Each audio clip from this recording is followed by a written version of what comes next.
Take a clean sheet of paper and write down goals and today's date, and then write down 10 goals that you would like to accomplish in the next 12 months. And write them in the present tense, almost like you're submitting an order. And just write down, I earn, I achieve, I weigh, I drive such and such a car, I own, whatever it happens to be. And the goals will be financial goals, family goals, physical goals, and so on. Write down 10. And then you take this list of 10 and you say, if I had a magic wand and I could wave this magic wand and I could have any one goal on my list within 24 hours, which one goal would have the greatest positive impact on my life? Which one goal? And go over it. And usually this will jump out at you. And put a circle around that goal. And that's a goal you transfer to a clean sheet of paper. And then you follow the 7 steps. Write it down. Set a deadline. Make a list of everything you have to do to accomplish it. Organize the list into a checklist. Take action. And then do something every day. If you'll just do this simple exercise, then you'll all be rich. I'll be rich. Nothing can stop you but yourself. I'm going to show you the recipes and the formulas that you can use. And sometimes it just takes one choice. And remember, 87% of millionaires and billionaires are self-made. They started with nothing. And nobody's smarter than you, and nobody's better than you. If somebody else can do it, especially with all the disadvantages that many people start off with, if someone else can do it, you can do it as well. That's the proof. Abraham Lincoln once said that some become wealthy is proof that all can become wealthy. So I wanted to share with you what I call the 7 C's. So the first C is the C of clarity. Clarity is my favorite word in success. It's my favorite word in business. I have done consulting for more than 1,000 corporations, large companies worldwide, companies like IBM and General Motors and PepsiCo and Bank of America. I mean, big companies. And what I found is in every single situation, problems occur when the company becomes unclear about what it is they're doing or how it is they're doing it. Basically, it's clarity, lack of clarity. Now, here's something else I learned, and they did a study of 50 owners of companies, successful owners of companies like yourselves, and they asked them, what is the very best time management or business tool that you've ever discovered? 49 out of the 50 held up a yellow writing pad. Yellow writing pad, sort of like this. And this is what they did. This is how they planned their day. They made a list, to-do list. Today's date, they wrote down everything they had to do. They always work from a list. If you don't work from a list, it's very much like taking your hands off the wheel of your car, going down a winding road in the mountains. What happens is your life's going to go up and you're instantly going to start doing irrelevant and unimportant and useless things. And at the end of the day, you'll be exhausted and you'll have accomplished nothing. The most powerful tool in the world is you, a pen, and a piece of paper. This is the greatest wealth creator in the world. The second C is the C of competence. And the C of competence says, it's very simple, is that you can only earn a lot of money if you're very good at what you do.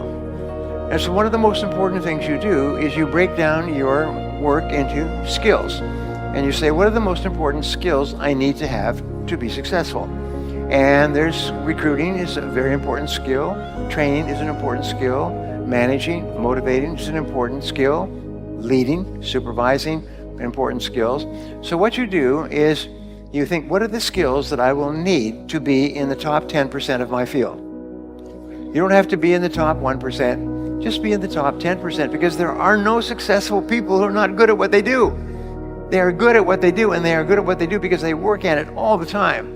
Whether you're in sports or whether you're in music or chess or anything else, there's a wonderful study. Basically what it said was studying the most successful people is that these people spend far more hours becoming good at what they do than average people. The other people don't do it.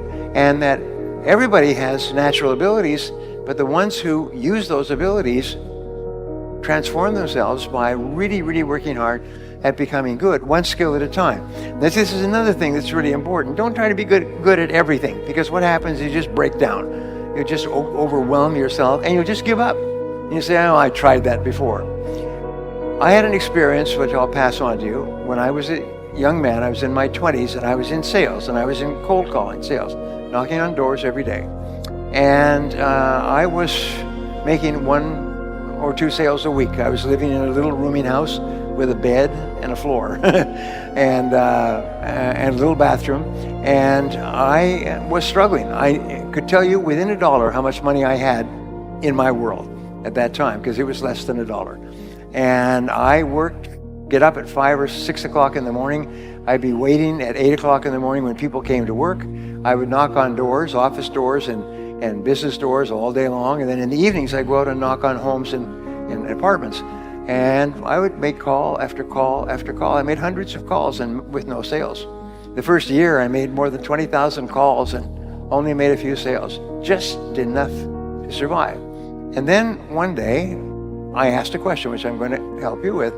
As I said, of all the skills, what's holding me back more than anything else? And the answer was closing the sale.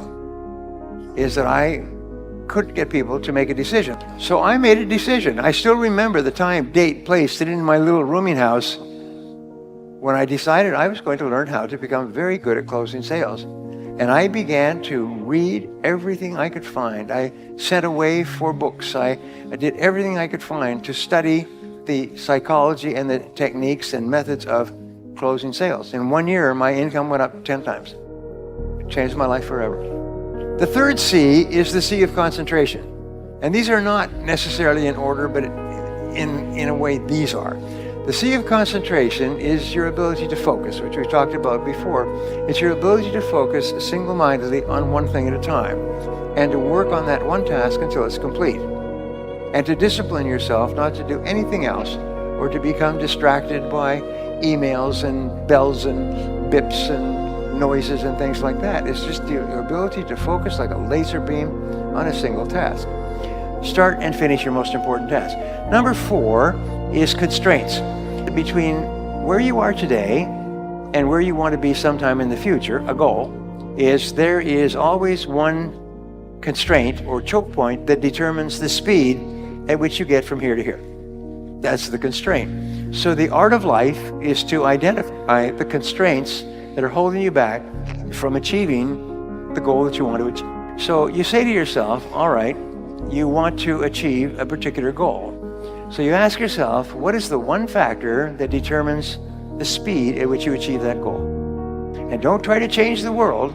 Try to change one thing, one factor. Try to alleviate the one factor, and that'll change your whole life. It's unbelievable. So number 5 is continuous learning and development, is dedicate yourself to becoming better and better at what you do. It must be a part of your life. You must breathe in, breathe out, and learn new things. Self-made millionaires, self-made billionaires spend 60 to 90 minutes every day studying their field, reading new material. Warren Buffett was just relegated from number 3 to number 4, richest man in the world. And Warren Buffett reads 500 pages a day. He reads all the time, and he's one of the richest men in the history of the world. And he and his partners all say the same thing. You've got to read. Read and learn all the time. And one idea can make you rich. So just keep flooding your mind with new ideas. Number 6 is commitment. There's no success without commitment, without you putting your whole heart into what you're doing and putting your whole heart into what you're doing for a long time. But if you do, there is no limit on what you can accomplish. You get up in the morning and you make a decision that, by gum, I am going to succeed in this business no matter how long it takes, no matter how many hours a day. And number 7 is courage. And courage, Winston Churchill said, courage is rightly considered the foremost of the virtues, for upon it all others depend. And in courage, what you have is 2 parts. The first part of courage is the courage to begin, to launch, to take a chance, to face failure and rejection, to try something with a very great possibility that you will fail and you'll feel embarrassed and upset and your self-esteem will go down and so on. But the second part of courage is persistence. It's the power to keep going and keep pushing yourself and driving yourself. A woman that I was going out with before I was married, she asked me, Brian, she said, what is your best quality? And I thought about that. And I said, I think my best quality is that I never give up. And I found that that's true, because I never give up. And my children Never give up. It's not in our vocabulary. We never think, we'll try something different, we'll try something new, we'll take the losses and so on, but we'll never give up. So how do you develop this unshakable quality of persistence, which will guarantee your success in life? Nothing can stop you if you don't quit. If you don't quit, then the only alternative is you must succeed, and eventually you must succeed greatly. Well, the great rule, you become what you think about, but you become what you say to yourself. So what you do is you say to yourself these magic words. You say, I never give up. If you never give up, my promise to you, my guarantee to you, is that you are going to be an enormous success in the months and years ahead, and I hope you are.